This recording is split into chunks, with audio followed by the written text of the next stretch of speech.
میری عمر 14-15 سال ہوئی تو میری ماں مر گئی۔ باپ نے ایک نوجوان لڑکی کے ساتھ شادی کر لی۔ آسام والوں کے رنگ گورے چٹے ہوتے ہیں، یہ لڑکی نوجوان تھی اور رنگ کی وجہ سے بہت خوبصورت بھی تھی۔ اس نے میرے باپ کو اپنا غلام بنا لیا۔ میرا باپ اس وقت بہت بوڑھا نہیں تھا، اس کی عمر شاید 40 سال نہیں ہوئی تھی۔ ہم دیہاتی لوگ تھے، کھیتی باڑی بھی کرتے اور محنت مزدوری بھی کرتے تھے۔ عورتوں کو وہاں مردوں کے ساتھ بہت زیادہ کام کرنا پڑتا تھا۔ میری سوتیلی ماں شہزادی بن کر آئی، وہ کوئی کام نہیں کرتی تھی۔ وہ اپنے کام مجھ سے کرواتی تھی، پانی بھی مجھے بھر کر لانا پڑتا تھا۔ یہ کام عورتوں کا ہوتا تھا، وہ چشمے، ندی یا کنویں سے پانی لایا کرتی تھیں۔ پھر اس جوان ستیلی ماں نے کپڑے بھی مجھ سے دھلوانے شروع کر دیے۔ میں اس سے تنگ آ گیا اور ایک روز کہہ دیا کہ اگر تم مجھ سے اپنا کام کروانا چاہتی ہو تو میرے باپ سے کہو کہ وہ مجھے دوسرے کام نہ بتایا کرے۔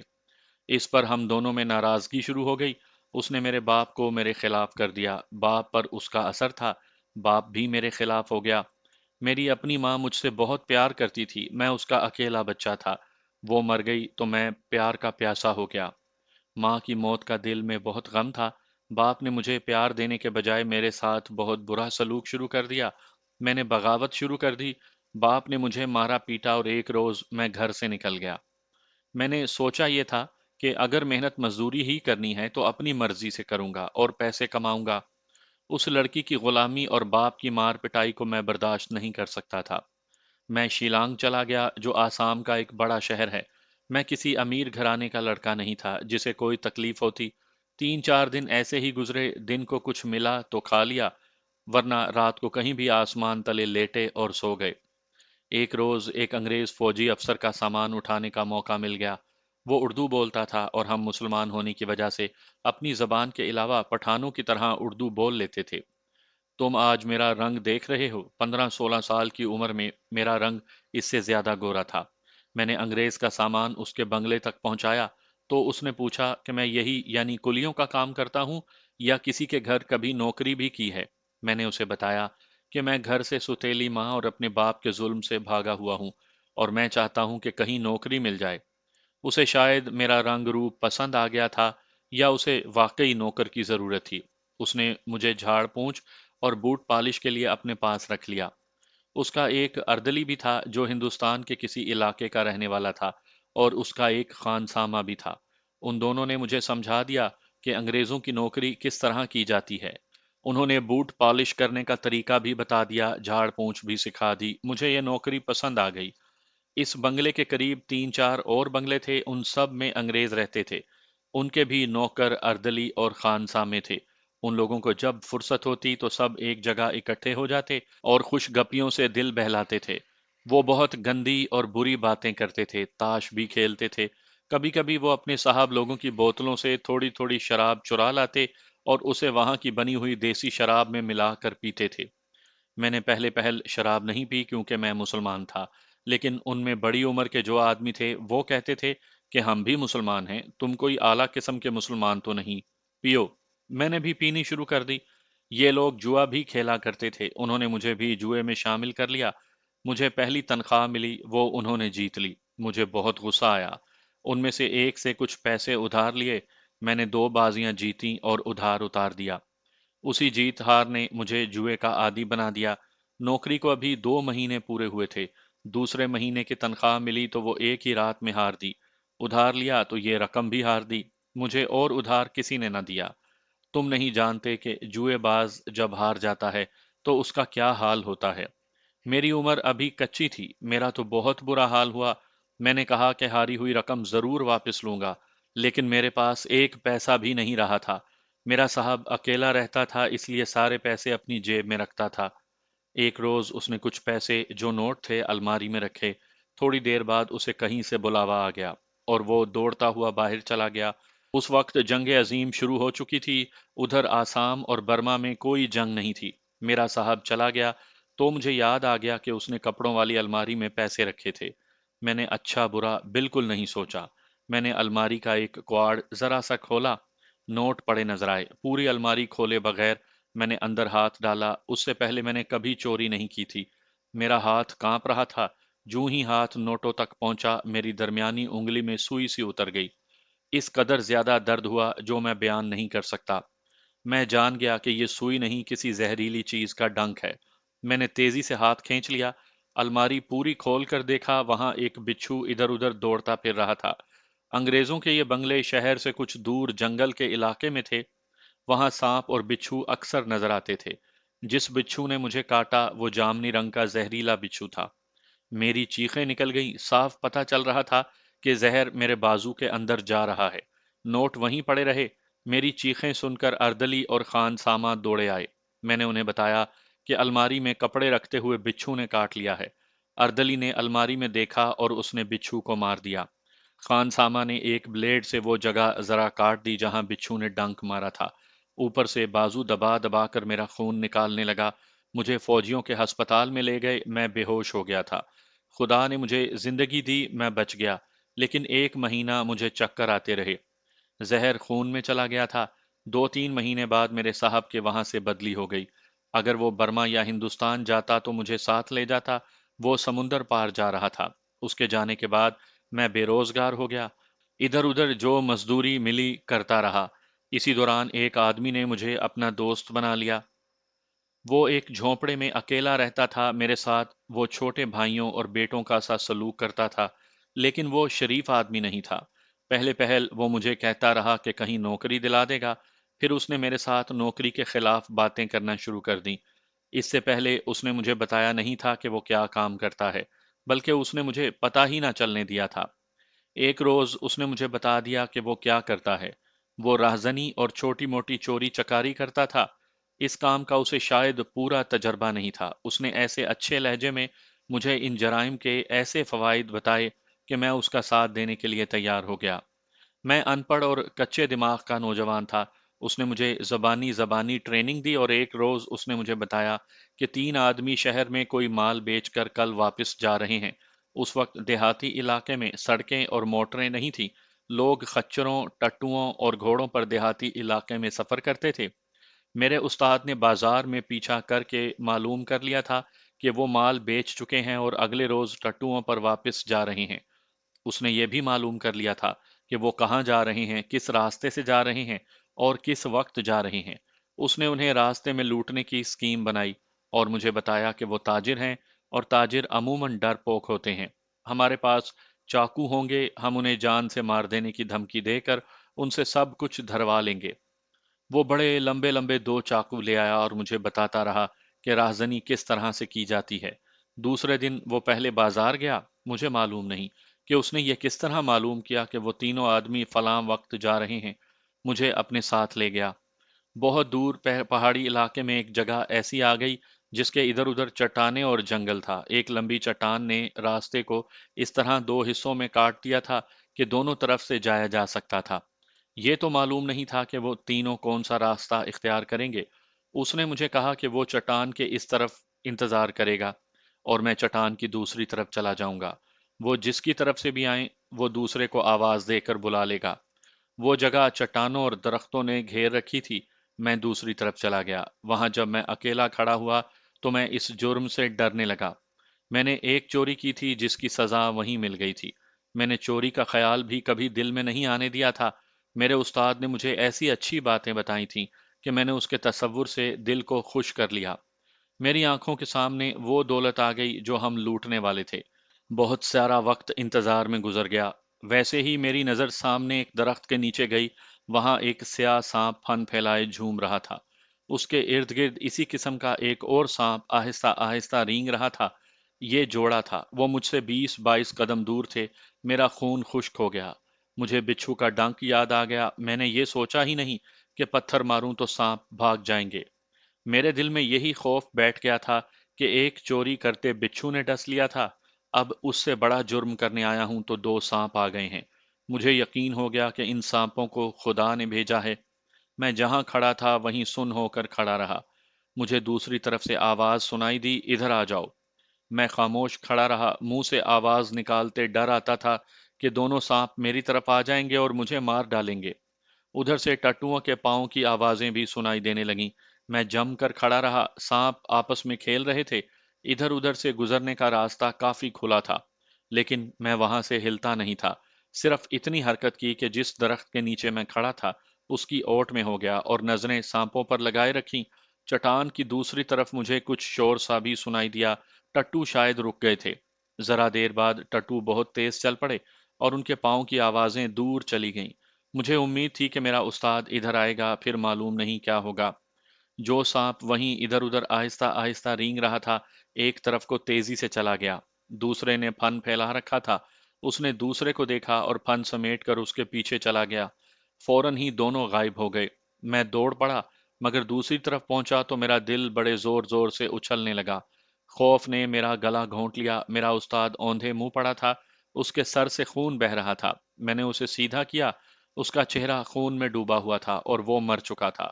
اس کا چاقو قریب ہی پڑا تھا۔ میں جو کچھ سمجھ سکا وہ یہ تھا کہ اس نے ان تین آدمیوں کو اکیلے ہی روکا اور انہیں چاقو سے ڈرایا ہوگا۔ وہ تینوں ٹٹوؤں سے اتر آئے ہوں گے اور اسے ڈنڈوں وغیرہ سے مار ڈالا ہوگا۔ زخم اور چوٹیں ڈنڈوں کی معلوم ہوتی تھیں۔ اس کی لاش دیکھ کر مجھے خیال آیا کہ جنگلوں اور بیابانوں میں رقم اپنے ساتھ لے کر چلنے والے ڈرپوک نہیں ہو سکتے، اور وہ ہتھیار اپنے ساتھ رکھتے ہوں گے۔ مجھے سانپوں نے موت سے یا اس جرم سے بچا لیا، لیکن اپنے استاد کی لاش نے میرے ہوش گم کر دیے۔ میں نہیں سمجھ سکتا تھا کہ کیا کروں۔ یاد نہیں کہ میں وہاں کتنی دیر بیٹھا رہا۔ وہاں قریب سے راستہ مڑتا تھا۔ میں نے سر نیچے کو کر رکھا تھا۔ مجھے اتنا بھی ہوش نہیں تھا کہ کوئی آ رہا ہے۔ مجھے اس وقت ہوش آیا جب کسی نے میرا سر اٹھایا۔ دو آدمی کھڑے تھے، ایک کے ہاتھ میں بندوق تھی، دوسرے نے بہت سے مرے ہوئے پرندے رسی سے بندھے ہوئے اٹھا رکھے تھے۔ وہ شکار کھیل کر آئے تھے۔ بندوق والے نے بندوق کی نالی میرے قریب کر کے پوچھا، یہ کون ہے؟ کس نے مارا ہے اسے؟ میں نے اسے نہیں مارا، میں نے گھبرا کر کہا۔ معلوم نہیں یہ کون ہے، یہ میرا دوست تھا، خدا کی قسم میں نے اسے نہیں مارا۔ میری گھبراہٹ اور بے تکے جواب نے انہیں شک میں ڈال دیا۔ مجھے اپنے آگے لگا کر وہ مجھے شہر لے گئے اور پولیس اسٹیشن لے جا کر تھانے دار کے سامنے جا کھڑا کیا۔ تمام راستہ بندوق کی نالی میری پیٹھ کے ساتھ لگی رہی۔ انہوں نے تھانے دار کو بتایا کہ یہ لڑکا ایک لاش کے پاس بیٹھا ہوا تھا۔ تھانے دار کو بھی میں نے جو جو جواب دیا وہ شک پیدا کرتا تھا۔ پولیس مجھے اپنے ساتھ لے گئی، لاش وہیں پڑی تھی۔ میں نے تھانے دار کو صاف بات بتا دی، یعنی یہ کہ ہم ان تین آدمیوں کو لوٹنے آئے تھے۔ میں نے یہ بھی بتایا کہ مجھے سانپوں نے روکے رکھا۔ پولیس مجھ پر اعتبار کیوں کرتی؟ ثبوت کی ضرورت تھی۔ مجھے پولیس اسٹیشن میں قید کر دیا گیا۔ تھانے دار ان تین آدمیوں کا سراغ لگانے لگا جو مال بیچ کر گئے تھے۔ یہ تو مجھے معلوم نہیں تھا کہ انہوں نے کس کے پاس مال بیچا اور مال کیا تھا۔ مجھے پولیس اسٹیشن میں بہت بری طرح مارا پیٹا گیا۔ تیسرے دن بازار سے ان آدمیوں کا سراغ مل گیا۔ پولیس کے لیے یہ کوئی مشکل کام نہیں تھا۔ 2 دنوں میں ان آدمیوں کو پولیس تھانے میں لے آئی۔ میرا استاد شاید لاوارث تھا۔ پوسٹ مارٹم کے بعد لاش پولیس کو دی گئی تو کوئی بھی لاش لینے نہ آیا۔ پولیس نے معلوم نہیں اسے دفن کر دیا یا جلا دیا۔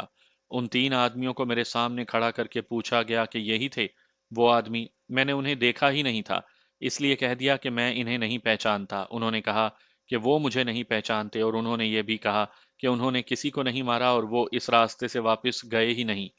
مجھے جو شکاری پولیس اسٹیشن لے گئے تھے انہوں نے کہا کہ انہوں نے اس راستے سے گزرتے کوئی ایسے آدمی نہیں دیکھے جو ٹٹوؤں پر سوار ہوں۔ میرے جسم کو پولیس نے توڑ دیا تھا اور میرا دماغ کام نہیں کرتا تھا۔ میں صرف روتا اور قسمیں کھاتا تھا۔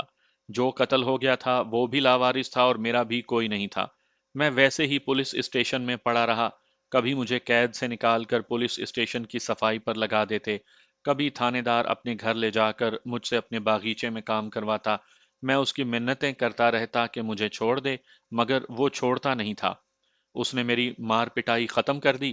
1 مہینے سے زیادہ عرصہ گزر گیا تو تھانے دار نے مجھے کہا کہ وہ مجھے اس شرط پر چھوڑ دے گا کہ میں وہاں سے بھاگوں نہیں اور اس کے بتائے ہوئے کام کروں۔ اسے شاید یقین آ گیا تھا کہ میں قاتل نہیں ہوں، اور شاید اس نے دیکھ لیا تھا کہ میں اس کے کام کا آدمی ہوں۔ وہ مجھے وہاں مفت نہیں رکھ رہا تھا، کہتا تھا کہ روٹی، کپڑا اور اجرت ملتی رہے گی۔ میرے دونوں کام ہو گئے، رہائی بھی مل گئی اور نوکری بھی۔ کام شریفوں والا نہیں تھا۔ ایک آدمی کو میرا استاد بنا دیا گیا۔ تمہیں شاید معلوم ہوگا کہ پولیس کو خفیہ آدمیوں کی ضرورت ہوتی ہے، جو شہر اور ارد گرد کے علاقے کی خبر رکھتے ہیں اور مشکوک آدمیوں کی رپورٹیں تھانے دار کو دیتے رہتے ہیں۔ یہاں کراچی میں بھی ایسے ہی ہوتا ہے، اور ہر جگہ ایسے ہی ہوتا ہے۔ میں نے اس کام کی ٹریننگ لے لی۔ ایک روز ایک آدمی پولیس اسٹیشن میں آیا۔ راہزنوں نے اسے لوٹ لیا تھا۔